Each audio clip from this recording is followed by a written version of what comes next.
Mental intelligence అది. ఏమో గబుక్ మన అక్కడ ఉన్న గార్డ్ ఎవరు వదిలేస్తే పరిస్థితి ఏంటి? ఇప్పుడు డాగ్ స్క్వాడ్ని కూడా పెంచుకోవాలి. ఇప్పుడు విషయం ఏంటంటే డ్రగ్స్ అయినా మనకి ఐడెంటిఫై అవుతాయి కానీ తొందరగా గంజా తొందరగా ఐడెంటిఫై అవ్వదు. కంపల్సరీ ఆ డాగ్ స్మెల్ చూసి అలా చెప్పడం, అలా ఎంతవరకు మనకి ఇప్పటి వరకు ఉన్న టెక్నాలజీ.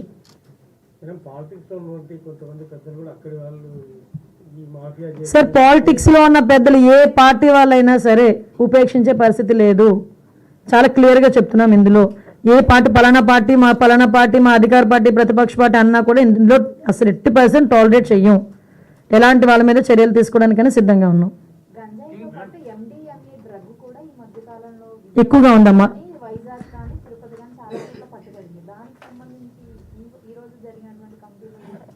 యాక్చువల్గా లాస్ట్ టైం మనకి సిబిఐ ఎంక్వైరీకి ఇచ్చారు. అది మనకి వైజాగ్లోని ఇంచుమించుకు ఒక 25,000 కేజెస్ అక్కడ దొరికింది, మనకి డ్రగ్ దొరికింది. దాని మీద కూడా ఇందాక మాకు వచ్చిన డిస్కషన్లో వచ్చిన ఆల్రెడీ సిబిఐ దగ్గర ఉంది. అది ఎంతవరకు వచ్చింది ఏంటనేది అయితే మేము రిపోర్ట్ తెప్పించుకుంటామమ్మా. ఏముందండి, ఇప్పుడు బయట నుంచి ఒక్కసారి స్ప్రెడ్ అయిపోయిన తర్వాత అది రూట్ లెవెల్లోకి వెళ్ళిపోయినప్పుడు మనం ఇది చెప్పాను కదా, ఒక సోషల్ రెస్పాన్సిబిలిటీ ఉండాలి, పీపుల్ పార్టిసిపేషన్ ఉండాలి. మనం అక్కడి నుంచి మోటివేట్ చేసుకొని పైనుంచి, అందుకే ఆయన అన్ని వైపుల నుంచి ఒక పక్క నుంచి ఎడ్యుకేషన్ సిస్టమ్ని మనం అక్కడ కూడా మోటివేట్ చేయాలి, అక్కడ కూడా క్లాసెస్ తీసుకోవాలి, పిల్లల్ని అవేర్ చేయాలి, పేరెంట్స్ని అవేర్ చేయాలి, వాళ్ళకు ధైర్యం కల్పించాలి. అక్కడ మొదలు పెట్టుకొని rehabilitation centres, deaddiction centres, health పరంగా, ఎక్సైజ్ పరంగా మనకి ఎవరైతే మన సెబ్ వాళ్ళు కానీ ఎక్సైజ్ వాళ్ళు ఉన్నారు కానీ వాళ్ళని, పోలీస్ ఫోర్స్, ఇన్ని కలిస్తేనే కానీ ఈరోజు దాన్ని కనీసం మనం కంట్రోల్ చేయడానికి ఇన్ని శాఖలు కలిస్తేనే కానీ కంట్రోల్ చేయలేకపోతున్నాం. ఎక్స్పర్ట్స్ అయితే కొంతమంది చాలా తక్కువ ఉన్నారండి, కౌన్సిలర్స్ అయితే చాలా తక్కువ ఉన్నారు. ఇంకా వాళ్ళని కూడా మేము రిక్రూట్ చేసుకోవాలి.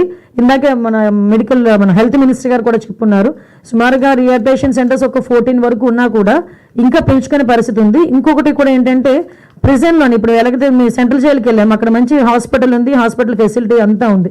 అలాంటి చోటనే కూడా రీహాబిలిటేషన్ సెంటర్స్ పెడితే గనక మన లోపల గంజాయికి బానిసైన వాళ్ళు ఎవరైతే ఉన్నారో వాళ్ళని మళ్ళీ రీహాబిలిటేషన్ సెంటర్కి బయటకు పంపించాలంటే ఒక గార్డు, దానికి సంబంధించి మళ్ళీ పోలీస్ ప్రోటోకాల్ అంతా ఉంటుంది. కానీ అది ఇంటర్నల్గా ఉన్న మనకు ప్రిజన్లోని అటువంటి సిచ్యువేషన్ ఏదైనా ఉంటే కనుక రీహాబిలిటేషన్ సెంటర్స్ ఉంటే డెఫినెట్గా వాళ్ళకి యూజ్ అవుతుందనే ఉద్దేశంతో కూడా మేము కూడా ఒక డెసిషన్ తీసుకుంటున్నాం.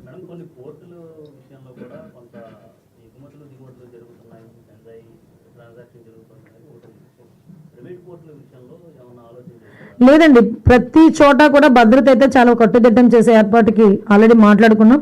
ఎక్కడా కూడా అంటే స్టార్ట్ చేసాం, వారైతే స్టార్ట్ అయింది, 80% వారైతే స్టార్ట్ అయింది. డెఫినెట్గా దీన్ని ఫుల్ఫిల్ చేస్తాము విత్ పబ్లిక్ పార్టిసిపేషన్. అదైతే మేము పబ్లిక్ని కూడా మేము అడుగుతున్నాం, దయచేసి మీరు కూడా మాతో పాటు పార్టిసిపేట్ రండి, మీరు కూడా మోటివేట్ అవ్వండి, మోటివేట్ చేయండి. ఎందుకంటే అందరం కలిస్తేనే కానీ చేయలేం. ఒక నిర్మానుష్య ప్రాంతం ఉంటుంది కదా, అది ఒకప్పుడు ఓన్లీ అసాంఘిక శక్తులు, పెద్దవాళ్ళు మద్యం తాగడానికే వినియోగించేవాళ్ళు. ఇప్పుడైతే అక్కడ పిల్లలు, మిడిల్ వాళ్ళు, ప్రతి ఏరియాలో ఇది ఎక్కువగా జరుగుతుంది, ఎక్కువ కంప్లైంట్. ఎస్, మీరు అన్నది కరెక్ట్ అండి. ఎందుకంటే లాస్ట్ టైం చీరాల జరిగిన ఇన్సిడెంట్ కూడా మేము చూస్తే ఒక స్కూల్ వెనకాతల బుషెస్లో జరిగింది. అక్కడే వాళ్ళు ఎప్పుడు కూడా రెగ్యులర్గా ఉండేది. మేము ఆ రోజు కూడా మేము డిపార్ట్మెంట్ వాళ్ళతో మాట్లాడి, పంచాయతీరాజ్ డిపార్ట్మెంట్ వాళ్ళతో కూడా మాట్లాడి ఏదైతే జంగిల్ క్లియరెన్సెస్ చేయాలి. ఇంకోటి ఏంటంటే కొన్ని రిస్ట్రిక్టెడ్ ఏరియాస్ ఉంటాయి, అటువంటి ఏరియాస్లో కూడా మ్యాక్సిమం ఈ టాస్క్ ఫోర్స్ ఏదైతే నైట్ బీట్లో తిరుగుతున్న పోలీసులు కూడా వాటి మీద ఎక్కువగా టార్గెట్ చేయడం. అందుకే లాస్ట్ టైం మీకు చెప్పాను, 8 తర్వాత అటువంటి ఏరియాస్లో కనుక జనాలు ఉంటే వాళ్ళని చెదరగొట్టడం, వాళ్ళని కొంచెం వాళ్ళని ప్రివెంట్ చేయడం అది చేయాలి అని చెప్పేసి మేము లాస్ట్ టైం అనుకున్నాం. ఇవన్నీ కూడా ప్లాన్ ఆఫ్ యాక్షన్స్లో ఉన్నాయండి, మైన్యూట్ థింగ్స్ అని మీకు చెప్పలేదు అంతే. అవి బాబాయ్ అదేదో అంటారు కదండి, చాలా అంటే వైట్నర్స్ అంట, నెయిల్ పాలిష్ రిమూవర్స్ అంట, అసలు ఏంటంటో చెప్తున్నారు. మాకే భయం వేస్తుంది. ఇంకా మనం అంత డెప్త్కి వెళ్ళామనుకోండి ఇంక సెర్చింగ్ మొదలు పెడతారు, ఇంక వద్దులేండి. ఎందుకు ఉంటుందండి, కింగ్ పిన్స్ ఎవరో ఒకరు ఎక్కడో ఒకరు పట్టుబడి ఉంటారు, బై డిఫాల్ట్ వాళ్ళు బెయిల్ మీద వెళ్ళి ఉంటారు. ఆ రికార్డ్ అంతా మా దగ్గర ఉంటుంది కదా, ఆ రికార్డులో ఉన్న వాళ్ళందరి మీద కనుక స్పై పెడితే ఎంతసేపు పట్టుకుంటాం? ఐడెంటిఫై చేస్తున్నామండి, ఉన్నారు, లిస్టులో ఉన్నాయి, మా దగ్గర ఉన్నాయి నేమ్స్.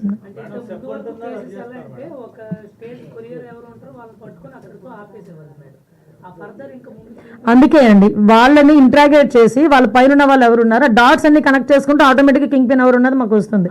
దీనికి కూడా టెక్నాలజీ ఎలా యూజ్ చేయాలనే దాని మీద కూడా వర్కౌట్ అవుతుంది.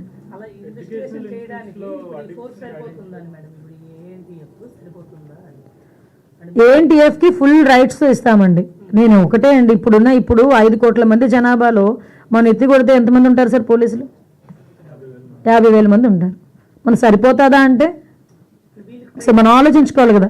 నేనేమంటానంటే దాని గురించనే కొంచెం ఆ పబ్లిక్ అవేర్నెస్ తీసుకురావడానికనే కదా ఈ అన్ని డిపార్ట్మెంట్లు కలిసేది. డెఫినెట్గా ఉంటుంది. అదేం లేదండి, ఇది సపరేట్ బ్రాంచ్, అది సపరేట్ బ్రాంచ్. ఇంకా దాని మీద ఎటువంటి నిర్ణయాలు తీసుకోలేదు.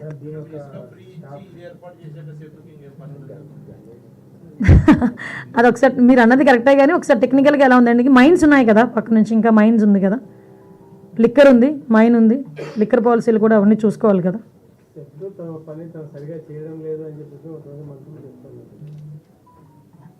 అంటే మళ్ళీ ఏం మాట్లాడిన కాంట్రవర్సీ అవుతుంది, ఎందుకులేండి, ఒక ఇష్యూ నడుస్తుంది కదా దాన్ని అడవనేయండి.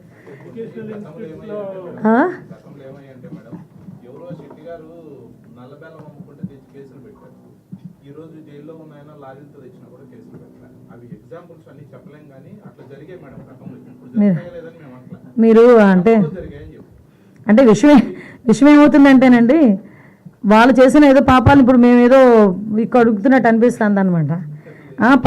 లేదండి, ఇందాకే నేను ఏదో చూశాను ఒకసారి, అంటే ఏం మాట్లాడి కొంచెం మళ్ళీ ఎందుకులే కాంట్రవర్సీ అని ఆలోచిస్తున్నాం. కానీ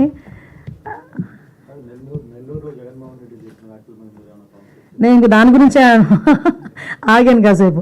ఏమంటే ఒక విషయం చెప్తున్నానండి, పిన్నెల్లి ఆయన మీద ఒక హత్యాయత్నం, ఈవీఎం బాక్సులు బదలుగొట్టారన్న ఒకటి, ఇవన్నీ కూడా రికార్డెడ్గా దొరికినాయి. రికార్డెడ్గా దొరికిన తర్వాత అరెస్ట్ ప్రక్రియ అనేది ఎలా జరిగిందో మనందరికీ కూడా తెలుసు. ఆయనని తీసుకెళ్ళి ఆయన పరామర్శించడానికి జగన్మోహన్ రెడ్డి అనే వ్యక్తి, ఒక మాజీ సీఎం, ఫస్ట్ తీసుకున్న ప్రోగ్రామ్ కూడా ఏంటంటే ఒక ఖైదీని వెళ్ళి కలవటానికని ఒక ప్రోగ్రామ్ తీసుకున్నారు. అది అతని ఇష్టం. అది కూడా ఏంటి, ఒక 25 లక్షల రూపాయలు ఖర్చు పెట్టుకొని అక్కడికి వెళ్ళి ఒక హెలికాప్టర్లో వెళ్ళారు, ఒక డబ్బున్నవాడు వెళ్ళాడు, తీసుకొని పెట్టుకున్నాడు. నేను ఇక్కడ ఏమంటానంటే, యాక్చువల్గా పిన్నెల్లి గారికి ఉన్న ములాఖాతులు టైం అయిపోయింది. ఓకే, అయిపోయింది కాబట్టి అయినా కూడా హ్యుమానిటీ గ్రౌండ్స్లో ఒక ఎక్స్-సీఎం రిక్వెస్ట్ చేస్తే పర్మిషన్ ఇచ్చాం, అవునా కదా? ఇంతకుముందు చంద్రబాబు నాయుడు గారిని అక్రమంగా జైల్లో పెట్టినప్పుడు కుటుంబ సభ్యులకి 3వ ములాఖాత్ ఇవ్వాలంటే ఇచ్చేవారు కాదు.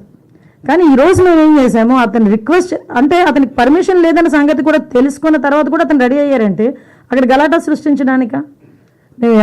యాజ్ పర్ రూల్కి పైకి వచ్చి హ్యుమానిటీ బేసిస్ మీద ఇచ్చాం. అఫ్ కోర్స్ ఈరోజు మేము చాలామంది చెప్తున్నారు దండోపదండాలకు వెళ్తున్నారు, అలాగే వెళ్తున్నారు, ఇలాగ వెళ్తున్నారని. నేను ఒకసారి ప్రిజెన్స్ ఐజీ గారితో కూడా మాట్లాడినా, అసలు ఎంతమంది ములాఖాతులు వెళ్తున్నాయి, యాజ్ పర్ రూల్ ఎలా వెళ్తున్నాయి, మేము అన్నీ కూడా మాట్లాడుకుంటున్నాం. ఆయన బయటకు వచ్చి ఈరోజు బయటకు వచ్చి అక్రమంగా అరెస్టులు చేశారు. అక్రమంగా ఏం సీసీ ఫుటేజ్ చూసిన వాళ్ళు ఎవరైనా అక్రమ కోర్టు ఇచ్చిందండి అతను అరెస్ట్ చేయమని?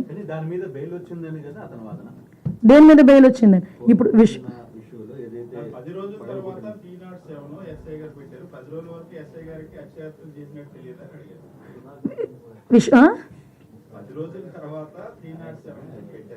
అవును,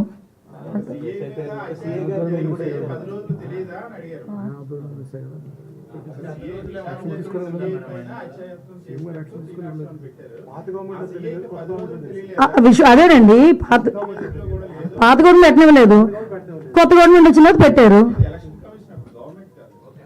ఎలక్షన్ కమిషన్ అన్న అసలు భలే మాట్లాడతారండి సతీష్ గారు మీరు.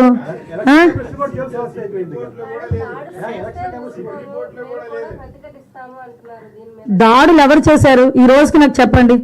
దాడులు ఎవరు చేశారు? దాడులు చేసినట్టు ఎక్కడైనా రికార్డెడ్గా ఉన్నాయా? ఎవరైనా కంప్లైంట్ ఇచ్చారా? ఏదైనా త్రూ రూల్ ప్రకారం చేస్తున్నాము. రూల్ ప్రకారం చేసేటప్పుడు దాన్ని కూడా దాడుల కింద మాట్లాడుకోవాలనుకుంటే మరి గత 5 సంవత్సరాలు చేసింది ఏమనుకోవాలి మేము? గత 5 సంవత్సరాలు చేసింది ఏమనుకోవాలమ్మా?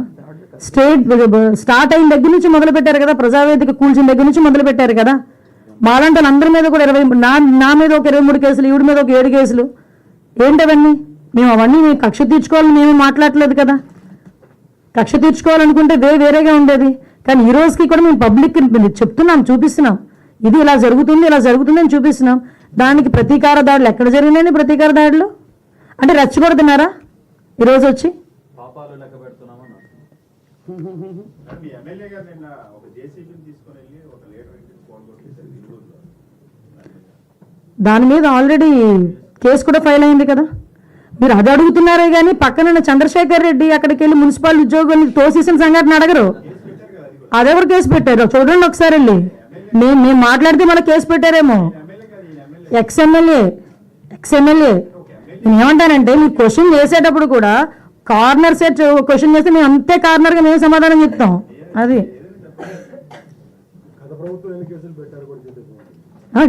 నేను ఎగ్జాంపుల్ అండి, best example. As a home minister I have 23 cases, atrocity కేసుతో సైతం. అట్రాసిటీ కేసు నా మీద ఉంది. నేను కడపకి వెళ్ళి కోర్టుకి అటెండ్ అవుతున్నా. డీసీపీ గారు కూడా చెప్తున్నాను నేను అది ఏదో చూడండి సార్ అని.